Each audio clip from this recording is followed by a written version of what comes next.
Hi, Nora again from Threshold to Hope. We're going to have a little bit of playtime today. I don't know about you, but this gloomy weather really kind of has me not feeling like I'm going to do a whole lot of anything. So instead of trying to power through a painting, I'm just going to play. And so I'm going to teach you a little bit, or at least show you a little bit, how to do some paint pours. And this is one of the things that people at Threshold to Hope really enjoy doing, and it's something that once you get started you can just do numbers and numbers and numbers of these and just have a lot of fun with them. And because it is a liquid paint, if you do something that you don't like, then you can just wipe it off, rinse it off, and you can start over again. So I'm going to show you a little bit about how to mix your paints. Now there are lots and lots of different recipes if you look on YouTube. So if you want to have something that's real exact, you can go and you can look at some of these recipes. But I'm going to tell you what I do. This is the way I cook. I cook with a little bit of this and a little bit of that, and then we see if it turns out right. So that's kind of the way I do with my art too. I don't get real exact about things, but as a general rule, what we do is we take some paint. It can be, one of these little things of paint that's the thin watery stuff, or it can be the kind of paint that's a lot thicker. And so that's the part where I can't tell you exactly how much goes in each, because you kind of have to figure that out on your own. So basically what I do is I take my paint, and a lot of times if I have like a half of a container that, or even less than that, and then I want to make into a pour paint, I will take that and I will add some Floetrol. Floetrol is something that you can buy at a hardware store, and it's usually in the paint section because it's made for putting on with your latex paint to make it go on smoother. But we use it as kind of an extender and to make our paints flow better. So the general rule for this is to do about half paint, half Floetrol, and then add a little bit of water to get the right consistency. Now the consistency that we want is, after you have it mixed up, we want to have it so that when you dip your stick in there, it kind of flows off of your stick. If your paint is so heavy that it just wants to sit there in a big glob at the end, you need to put more water in or more Floetrol in to thin it down. Now when you're using a paint that's these thicker paints, I use a little bit more Floetrol and then a little bit more water, because they are going to need to be watered down even more. And with my cooking, what I do is I taste everything to see if it's right, it's ready to go. I can't taste my paints, but I have an interesting method of knowing whether or not something is ready. I listen to it when I shake it up. When it shakes and it has, kind of a medium tone, again, that's somewhere you're going to have to learn. But if it has, a big globby glug, glug, glug, glug, glug, glug, glug, glug, that's too thick. So you need to water it down. If you have a real high tone that's just kind of splish splashing around in there, that's not thick enough. So you need to add more paint and more Floetrol. And when you just kind of get that medium tone, my happy medium, then I check to see if it really is doing what I want it to do. And to check that, I just pour out a little bit, and if it streams out, that's still maybe a little bit too thick because it's just kind of sitting there in little globs down there. But if it streams out, I know it's ready to pour. That's a nicer consistency. So that is my short and sweet. That's how you mix it up. It really is one of those things that you just have to play with and decide, how you want your mix to be. whether you want it to be real thin, whether you want it to be a little thicker. And it's just one of those things that will take some time for you to decide this is the way I want my paint to be.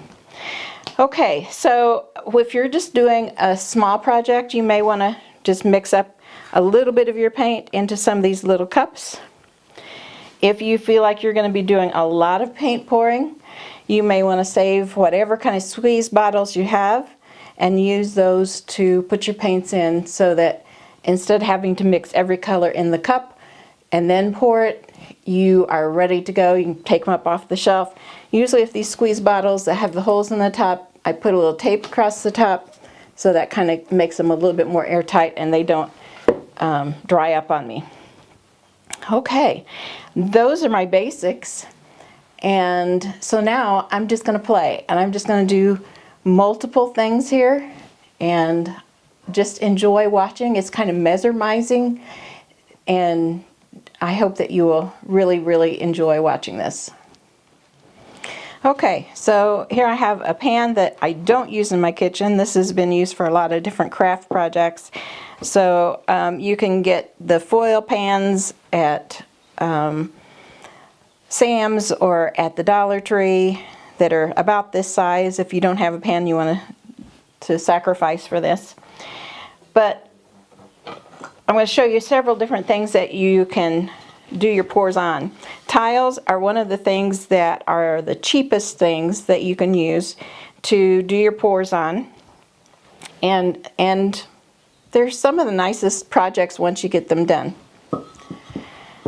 So I'm going to start by taking some of my different colors, and I'm going to pour into this little Dixie cup. Now, depending on the size of your project, you're going to want different sizes of cups possibly. But for a project this size, a Dixie cup is going to be enough, and I probably will only fill it about halfway. So I'm going to go ahead and use that paint that I already put in there just to test to see if it was ready or not. I give it a little stir. I've got some that are different thicknesses. So I'm just going to do a little layer of paint in the different colors that I want.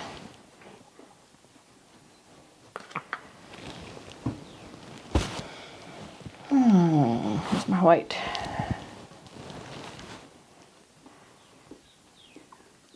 One of my favorite combinations are the aquas and blues and greens that kind of give me the feel of oceans. So I just kind of layer the different colors in there. Let's see, let's go with a little bit of gold in there.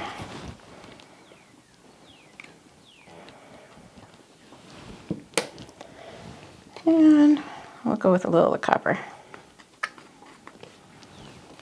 So I'm just throwing them in there, not mixing them up at all. And I may even want to, another layer of my aquas again. So there's two different things that you can do. You can either do what's called a dirty pour. It's what you just actually pour it out here onto the tile. Or you can do what's called a flip. And so a flip is you just turn the whole thing upside down, let it set for a minute, and there's your paints that are in there.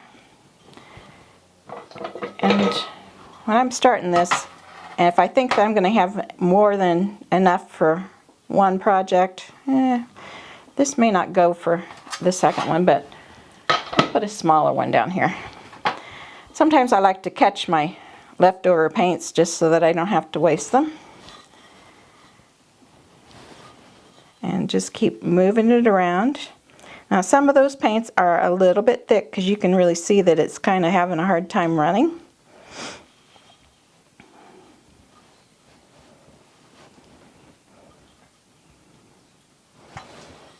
And so I just kind of keep turning it and letting it run.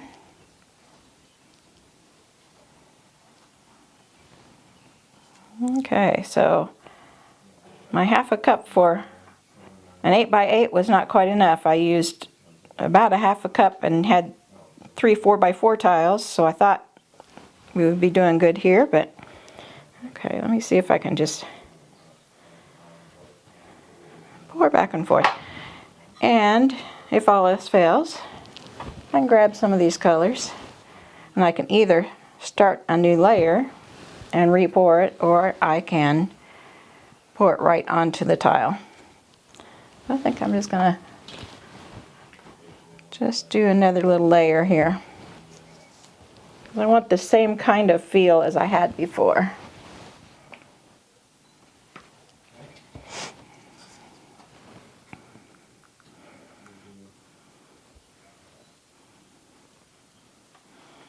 So you're getting 2 for 1 here. Not only do you get a flip cup, but you get a pour. And then you just run that back and forth until you cover all of your area. And until you have a design that you like.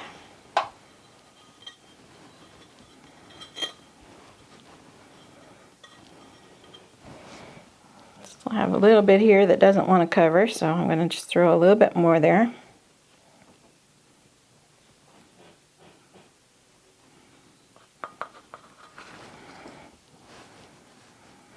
And I can always come down here and grab a little bit of the other paint and pull it up there as well.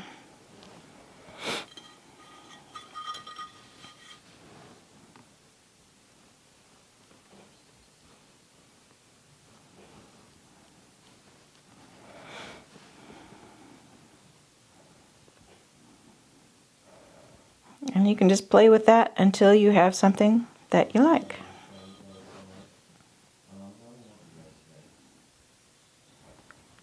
Yep, that copper that I put in there is a little sludgy.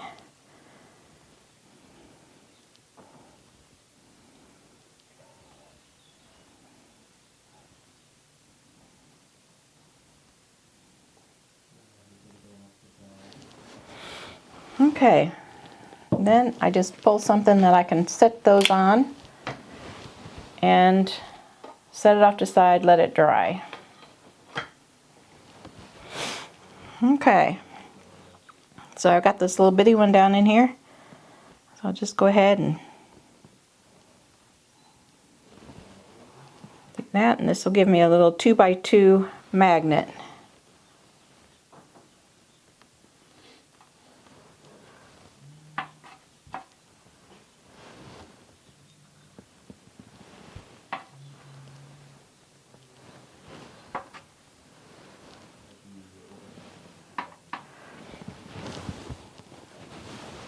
And keeping your lids is a great thing to do so that you can put things on the lids to let them dry.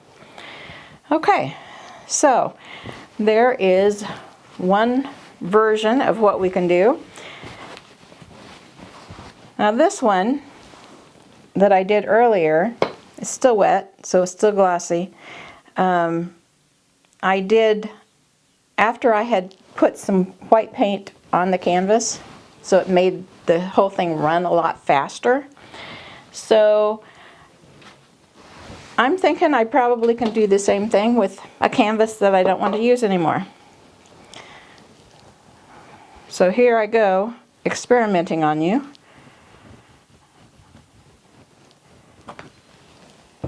But anybody who's been around me at Threshold Hope knows that I experiment on you quite often.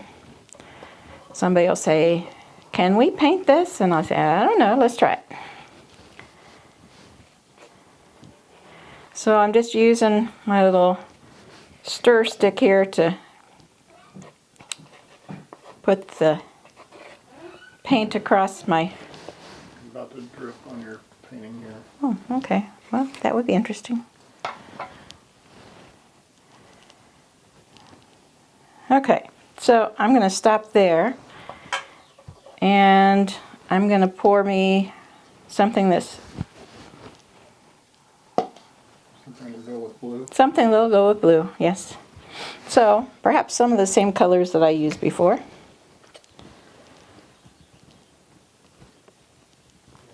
Kind of an aqua. And some more of my white.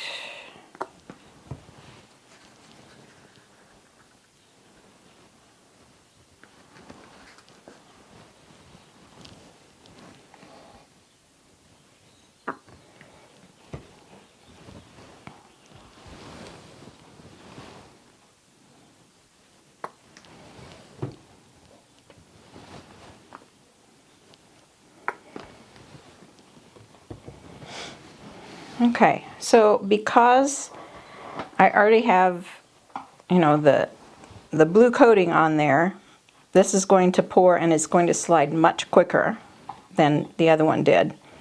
So again, I'm just going to do a little pour.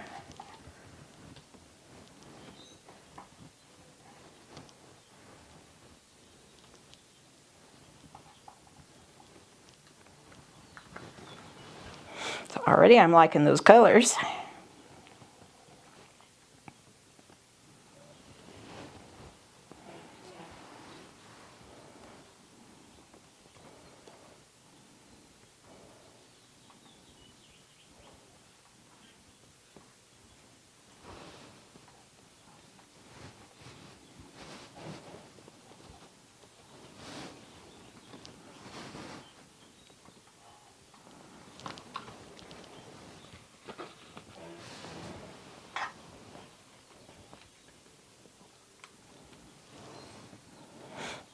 So I'll turn it up the other way and let it flow down the other way.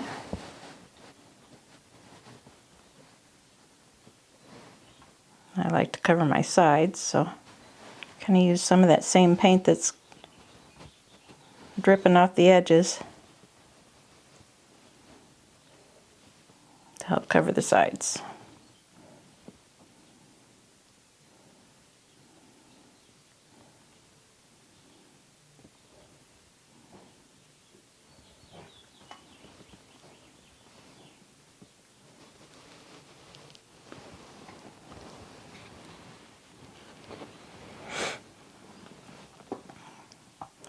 And I've got some of those colors down there in my pan, so I'm just going to set it down in there and pick up some of those colors so that I can kind of tap that together. Cover those edges.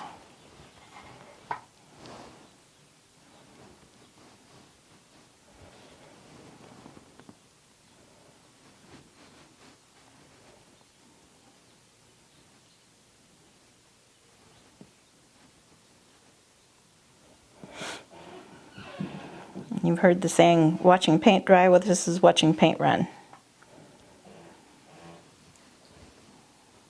Okay, so I think I've covered most of my edges there. So again, I'm going to set it out here and let it dry.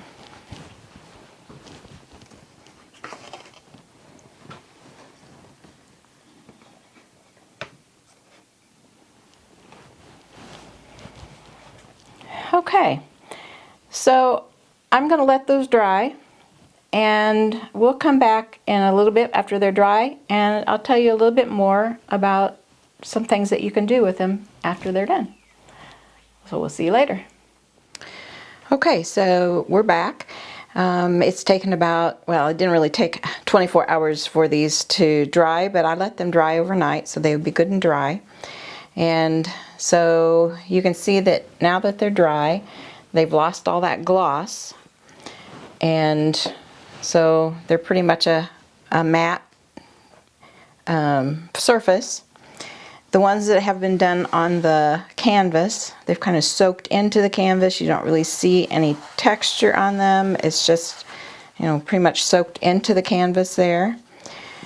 And so there are different things that you can do. If you like these really well, you can just, you know, use them as wall hangings. If for some reason you're not crazy about them, but you have pieces of them that you like, you can actually cut these off of the frames that are on here, and you can use them to make jewelry. I've made a lot of jewelry out of some of the things that I have made in the past, but they weren't my favorite pieces, and so I decided that I would cut them apart and have them be little mini masterpieces And so that is an option for you. So the way that I do that is these come usually in sets of the cabochon and the bezel.